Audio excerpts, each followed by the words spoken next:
at her body. There was some emotional investment in that. So you can zero in on people who had relationships with her, close relationships. Carmella was not properly ruled out. Carmella made it easier for deputies to investigate her as she moved back to Ohio from Florida a month earlier. There's been a lot of suspicion around Carmella regarding Heather's murder. And now that they're taking a second look into Heather's case, it'd be good to get her views on what she thought of Sheriff Hilton's investigation.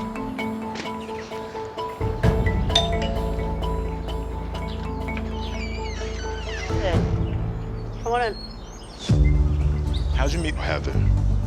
We both worked at a factory in Clyde, Ohio.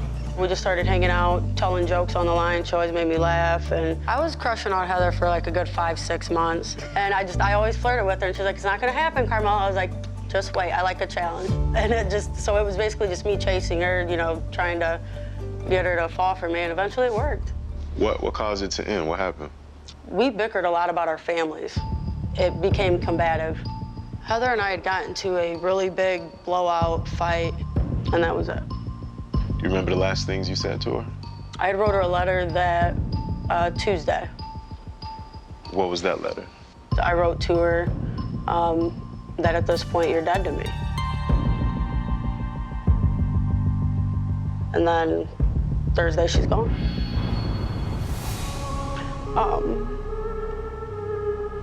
Just cried. It was devastating, crippling. I'll never forget those words. And no one else in town forgot those words from Carmella's letter either. What was it like living in this area while all of this is going on? I'm being threatened even when I walk in a gas station, and I can't talk to anybody about any of it. And the person you love is gone. So I moved to Florida. The catch-22 is skipping town made it look like you were guilty to some people. And they can go themselves. As the sheriff's office continued to dig through O'Connell's files, they were shocked to discover an unexecuted warrant for Heather's Google information.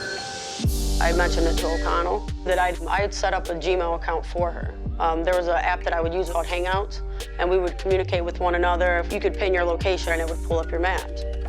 We always used that. I knew that location was on to her.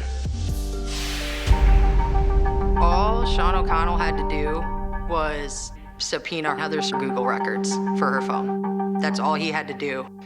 He didn't. When we got all that information back, that's when the GPS coordinates from Heather's phone really started to open up for us. We have video evidence of her leaving work at 6:17 that morning.